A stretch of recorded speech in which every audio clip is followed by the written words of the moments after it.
I'm Justin Farron. I'm the creative director for Skull and Bones, and I'm located in Ubisoft Singapore. Justin, tell us, what is Skull and Bones? Skull and Bones is a multiplayer game. It's a game about piracy.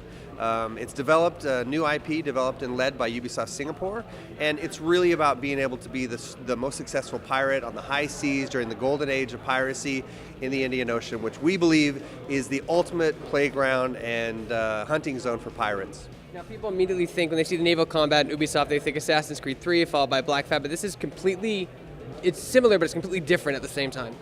We built our game from the ground up. Obviously, at Ubisoft Singapore, we were the ones who introduced naval combat in Assassin's Creed 3, as well as lots of naval gameplay and combat in AC4. And it was really a synergy, not just for the naval combat that we built, but also the Ghost Recon Phantoms game, where we were able to take our experience in taking a live game and building it with our passion and our expertise in naval gameplay. So talk about the different classes of ships. You guys are showing 3 classes here today. Right. This is the loot hunt mode. It's one of our PvP modes. It's the first one that we're kind of talking about today. It's 5 versus 5, and it really encapsulates the idea of being a predator on the high seas. You have this competition over loot between 2 pirate teams. So it takes place in Madagascar. That's the first region that we're exposing players to in the game, and you compete for that loot. And the idea is to collect as much and then escape before the pirate hunters who are defending the VOC convoys, and they're the ones who come crashing in on you. So it's that competition between predators and escaping with your loot, the thrill and the exhilaration of the hunt. Regarding the classes, we have 3 classes that we're talking about today. The first one is the sloop-of-war. That's the marksman, and it's I don't know what class you played, but it's basically a long-range, high-damage ship, and it's not really strong in defense. It's really about keeping distance and supporting the other ships. There's the brigantine, which is very up close. It has a devastating ram, and it's almost like a melee-type ship. And finally, the frigate, the enforcer. It's able to hold down positions, and its broadsides are sustainable and deadly.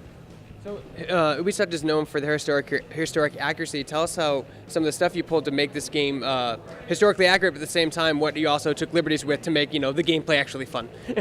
Well, Skull and Bones is not it's not a historical simulation. It's designed to really take into account a lot of the amazing stories that took place during the Golden Age of Piracy in the Indian Ocean. When you think of the Caribbean, it's almost a fishbowl compared to the rich history and the vast size of the Indian Ocean. So you have lots of historical figures to draw from, historically inspired figures, and we'll bring those to life. Those are what we call our pirate kingpins.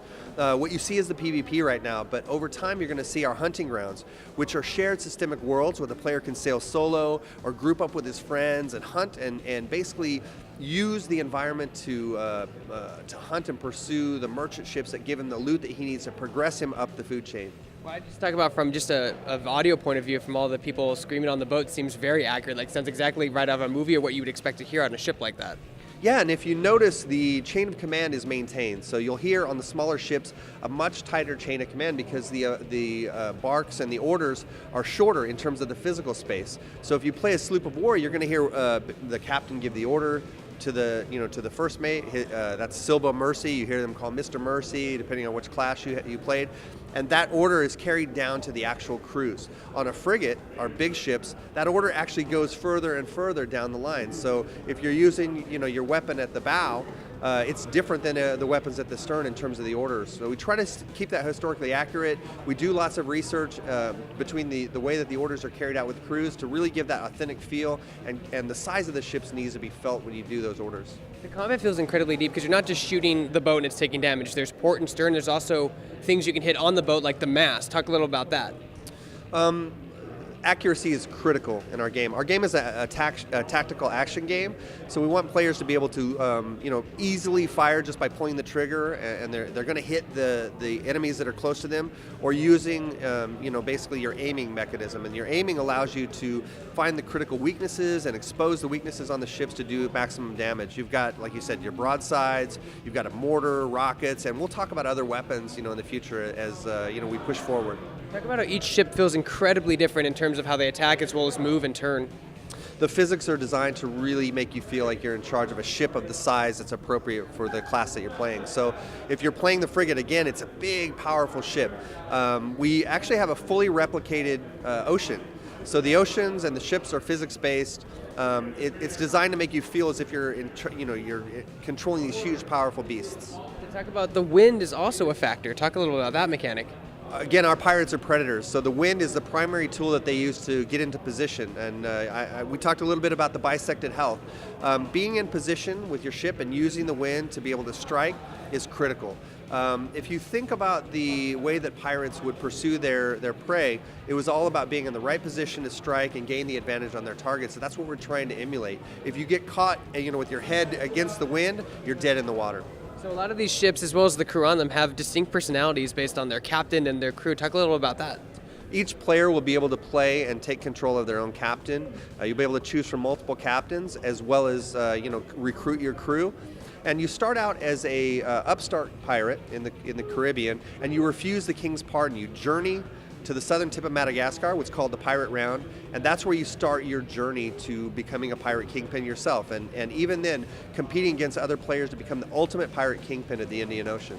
I also saw in your trailer lots of ship and sail customization as well. Well, customization is really a critical part of our message. We want personalization to be something the players feel, that their ships are something they're proud of. And in terms of gameplay, customization will reflect your personal play style. So if you play the game, maybe you notice that there's synergy between certain classes. We want players to be able to talk to each other and say, take this weapon, take these sails, and we'll work together to maximize our efficiency.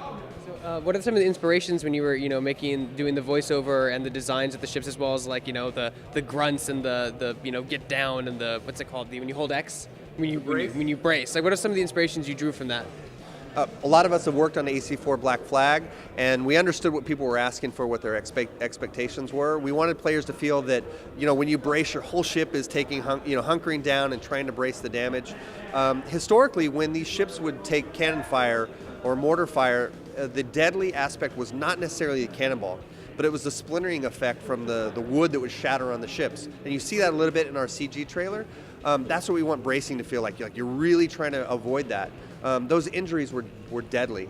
The average pirate lived maybe 120 days, and not they would go inland and go, but when they were at sea, their lifespan was short. So we want players to feel that there's really a deadly aspect to our combat. What does bracing do exactly? Bracing allows you to reduce the amount of damage that you take. And again, we'll talk more about customization, but bracing is part of that customization. Now, do you have any plans for esports? This seems to scream that. Esports. I mean, the game will tell us, the community will tell us. The work that we're doing is to establish the right tools, pipeline, and mechanism to get feedback from the community. So if esports evolves as part of our game, great. But what we want to do is react to what the community tells us they want. That's what being a live game is all about, and being able to adapt our game, our features, the area that we're building to what the community is telling us. Favorite ship class and pirate captain? Pirate captains, the ones you see in there, are just the tip of the iceberg. I really like the sloop-of-war. I don't like to get dirty. I like to stay distance. Again, I'm a support class type player, and for me, that's where I feel safest on the battlefield. When does the game come out and what platforms will it be on? We're going to target the major platforms: Xbox One, Xbox X, PlayStation 4, PlayStation Pro, and PC. It's fall 2018.